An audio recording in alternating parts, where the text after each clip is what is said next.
Found my girlfriend cheating on me with my close friend. I have him arrested and ghosted her. So I am a long-time Redditor and decided to tell you all a story that has only just come to its final conclusion. I have created a secondary Reddit account specifically for this, as I want to protect those that are not a part of the Reddit community, and change the names of all involved. Originally posted to NuclearRevenge, but was asked to post it here instead, due to the nature of one of the revenge acts. Apologies if there is any spelling or grammar mistakes. TL Doctor will be at the bottom, but hold on to your hats. This is going to be a long one. Backstory: incoming sadness. My wife Rachel and I grew up in a largish town of close to 30,000 people. We knew each other at an early age, roughly 6 or 7, can't specifically remember. We were practically inseparable. At 16, we started dating each other. When we turned 18, we moved away for work in a city just a few hours' drive away. By 20, we were married and had bought our first house. At 22, we discovered that she was pregnant with a boy. It was then disaster struck. About 5 weeks before she was due to go on maternity leave, a large shelving unit collapsed and crushed her. I was told that both her and our child were killed instantly. 2 of her colleagues had also been injured in the accident, one left paralyzed, the other losing his leg after it had to be amputated. The company she was working for had, in a cost-cutting measure, decided to continue using old shelving that had been written off as unsafe, instead of replacing it. I still haven't quite forgiven those executives and management personnel that made that decision, because they cut short the love of my life as well as killing our unborn child. It wasn't long after I was told that I had a choice on how to proceed with what our company called compensation, but I called it blood money. They wanted to settle out of court to avoid a lawsuit. I, on the other hand, was out for their blood.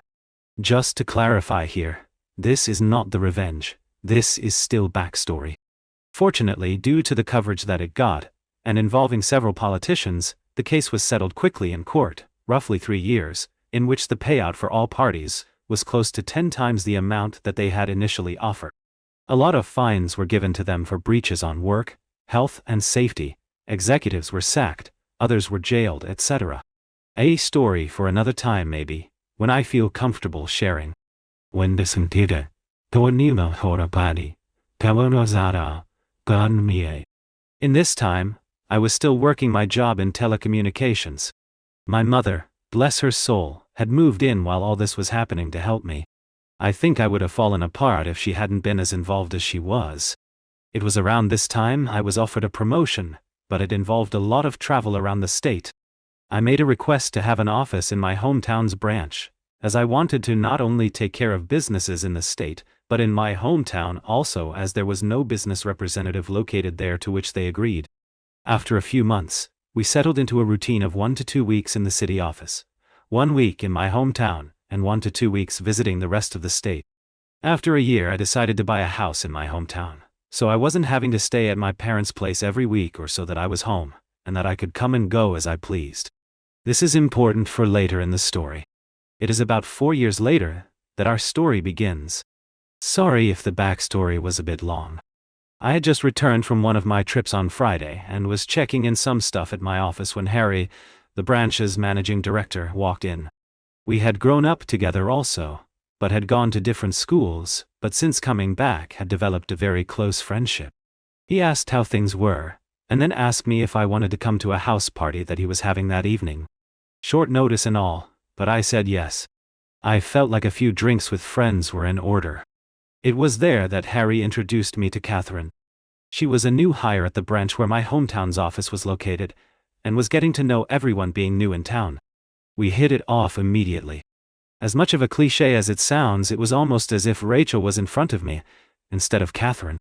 I won't bore you too much with the details, but after 2 years of dating, we decided to take the next step, and she moved into my hometown's house. Everything up to this point had been going really well. Catherine and my parents got along, and Rachel's parents also approved, and were happy that someone could make me just as happy as Rachel had done. All was going well for close to a year when things began to change. Skype sessions were cut short suddenly. Neighbors would tell me about how a car, described to me like it was Harry's, was always seen parked in the back alley near my house whenever I was away. Some clothes that weren't mine were in my wardrobe. All signs pointed to her cheating, but she said that nothing was happening. She said that Harry would come over occasionally to discuss business, etc., but never stayed the night. I chalked it up to me being paranoid and continued on as if nothing was wrong, but there was always this feeling that something wasn't right. It was close to 6 months after that I discovered that she had been lying to me. I had just finished closing a rather large contract with a new company and negotiations had wrapped up earlier than I had anticipated. So instead of sticking around for the next few days, I decided to pay for an early flight home and surprise everyone. Fast forward a few hours, and I drive into my hometown and down the alley behind my house, so that I could get into the house without being seen and surprise Catherine. Some part of me was curious, however, as to whether this mystery car was there. Sure enough, there was a car that was blocking the back entrance gate. I was confused for a moment, wondering if it had just been a neglectful neighbor parking, only to realize that it was indeed Harry's car. If it hadn't been for the high hedge line that I had put in a few years back for privacy, I may have well driven past my own place. Pulling up behind his car, I got out, and thought it was strange that he was there so late, as she claimed that he always had left by now. As I approached the back of the house, I saw something that stomach drop. In my kitchen, Catherine and Harry were going at it hammer and tongue. I froze. Time stopped. There was my close friend, having sex on my kitchen bench with my girlfriend. I didn't know what to do. So many questions were running through my head. Was this real, or was I dreaming? Why were they having sex in my house? Feeling defeated, I turned and left without them seeing me. I sat in my car for what felt like an eternity. I was crying. Hard. But the sadness quickly turned into anger. The same kind of anger I felt towards those that were responsible for Rachel's death. I wanted to hurt them. Badly. As a pacifist, I don't believe in violence. It was then I knew I was going to punish them, and destroy their lives. And what better time to start than now? I moved my car back up the alley, far enough away from my driveway that I could still see Harry's car, and then walked back to the gate where I could see into the house, and called her phone. They were still going for it when it rang. They both looked at the caller ID, and did a double take when my name came up. I could see that she was considering answering it, and they let it ring out. After a few moments they were back into it again, and I dialed once again. This time she did answered. As she was answering, I hung up and made my way back to my car. As soon as I did, she called me back. She asked why I was calling as late as I was, and I told her that I was about 10 minutes from home and didn't want to scare her coming in. She, obviously, was shocked, and acted happy that I was coming, and the call ended very quickly after she said she was going to get up and get changed into something. I said bye and hung up. A few moments later, Harry came peeling through the gate, and still half naked, jumped into his car, took off like a bat out of hell. I smiled a little, knowing the fear that both of them would be feeling from being so close to being caught. I waited a few moments before turning my car into the same place Harry had been moments earlier. The night was fairly uneventful afterwards, and it wasn't until after she was asleep that I got up and went to my office down the hall. I couldn't sleep. I needed to plan. And plan I did. The revenge. My mother always taught me to be a pacifist, and to allow cosmic karma to take its course. But on this occasion, I decided that karma could use a helping hand. I decided to punish them separately, but destroy both of them. I knew that Harry had a drug habit. Nothing major, but he kept it very private. I only knew about it accidentally after seeing some coke and weed left out in his place, but pretended I hadn't seen it when he had made attempts to cover it up. I began calling some of my more unsavory clientele, and made a few discreet inquiries into obtaining some samples that they were willing to part with. A few days later, I had a decent enough stash for my plan to work. About a month later, I had friends, including Harry, around for a barbecue night. After making sure that I sufficiently liquored up Harry, I told him to stay the night and sleep it off. In the early hours of that morning, I took the drugs and an assortment of my personal belongings, and placed them at various places around his car, with the biggest stash in his tire well. Confident that he wouldn't find them over the few months as the rest of my plan took effect, I locked the car up and went inside to sleep. I also placed some more drugs and personal items in his house, after driving him home because he was still too drunk to drive. A few days later, I staged a break-in, by smashing the back pane of my back door into my kitchen, and leaving it open before heading back to the city for a flight. I had several messages the moment I landed. One from my clearly panicked mum, who had found the back door smashed open and had called the police, one from Catherine in tears, and one from the local police asking me to call. After returning all the calls, I informed the police I was away on business, and that I would be back the following week to talk with them. While away, I got Catherine to stay with my parents until after I got back, and asked my dad to organize one of the local security companies to install cameras and an alarm system after getting the go-ahead from the police as to not ruin the scene of the crime. After getting home, I did the usual, "My God, I can't believe this has happened, and why would anyone do this?" routine. After doing a thorough check of everywhere, finding that the items I had taken were missing and filing a police report, I had the security company's rep talk Catherine and I through how the cameras and alarm system work. Then came the question I had been waiting for. The question of what happens if we are doing some business and don't want it recorded. She acted a bit shy asking this question, but I knew exactly the reason she was asking. He assured us that this was a question he got asked a lot, and we were shown on the home computer, if we wanted to be doing things without it being recorded, how to stop the recording for certain cameras, so that we could protect her modesty. As I was walking him out, I asked him if cameras were turned off, could a notification be sent out, just as a security precaution. He came back in and helped me through how to set up email notifications and left shortly after. Fantastic. All I had to do was wait. At this stage, I approached our legal advice for some help in relation to couples law in my country. I needed to make sure that my upcoming plan could legally be done, and that I would not be forced to pay out any money or equity to Catherine, as I didn't know if we were classified as a de facto couple or not. Being the sole benefactor of Rachel's estate, I didn't want to be left with any nasty surprises where Catherine could take any of the estate away from me. Shout out to those guys and gals there, as they helped me get in contact with a great lawyer who assured me, due to the fact that although we had been dating for close to 4 years, we had not been living together long enough to be classified as de facto, and because I was paying all the utilities on the property that she was living in and didn't pay rent, showed that she had no legal standing to make a financial claim against me. Just to be sure though, he drew up what I felt was a pretty ironclad document, just in case there was any legal trouble.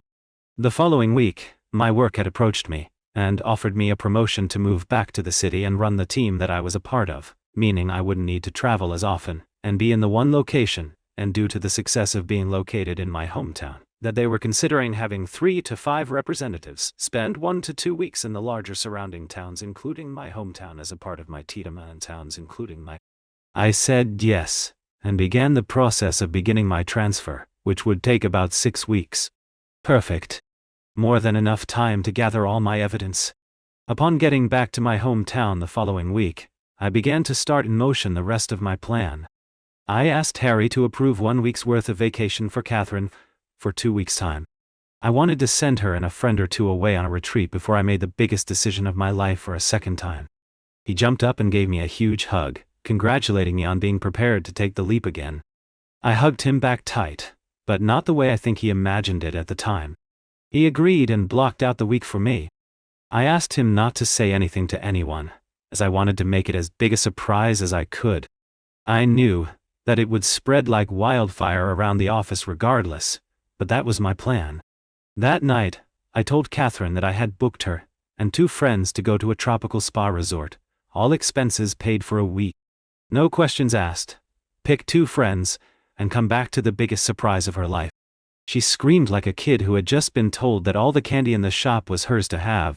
I then told her that the following week, I was going to spend it in the city, preparing for a large client who was one of my biggest accounts, and needed some people in my team to help before flying out the following week, and I wouldn't be home until the Monday that she was leaving, so I wouldn't be able to see her, which seemed to disappoint her, but I told her it would be worth it when she returned. What I failed to tell her was that I had decided to take 2 weeks vacation on the other side of the country, mentally preparing myself for the shit storm that was about to erupt the moment she stepped foot on the plane, as well as enjoying my first stage of freedom. On Sunday 2 weeks later, I flew back and began driving home. Once getting there, I done a quick pass by my house and sure enough, Harry's car was there. Like the first night I had caught them, I parked a little ways back and checked the cameras. asleep, in my bed. No surprise, honestly, as I had recorded them constantly do this over the 2 weeks I had been away. I then made my first call to the police, blocking my caller ID. I told them that I was one of my neighbors, and saw someone hanging around in their car in the alley behind my house, and occasionally passing something through windows to passing cars, while also looking into my yard, and I was concerned that they were dealing drugs or going to break into someone's property. I gave them his license plate and description. They said they would have someone there in a few minutes, so I thanked them and hung up. I then called Catherine and told her I was about 10 minutes from home, and that I knew she was flying out tomorrow, but desperately wanted to surprise her. Looking back at the footage now, I laugh at the commotion that I am surprised I didn't hear. In a few short seconds, Harry was half-dressed and flying out the back door to his car. At that point, I couldn't have asked for a more perfect scene. As Harry was peeling away, one of the police cars rounded the corner behind me, saw Harry driving away fast, and gave chase. After pulling in, greeting an excited Catherine, and doing all the couple things, she fell asleep again. I, on the other hand, couldn't sleep a wink. The next day, her and her friends were bundled into a car. After they drove away, I had to wait a few hours, but I began to execute my plan. I called my friend who was a removalist, and apologized for the late notice but needed my place packed and moved on Friday. After agreeing on a time, I told him that he would need to take certain boxes to a storage facility, which he said wasn't an issue. Then, I began packing Catherine's belongings. Later that day, I got a call from the police for me to come and identify some property that they had apprehended from a suspect the previous night that fit the description of property I had reported stolen. I grinned to myself, happy that my plan for Harry had grown to fruition, and replied that I would be there shortly to collect it.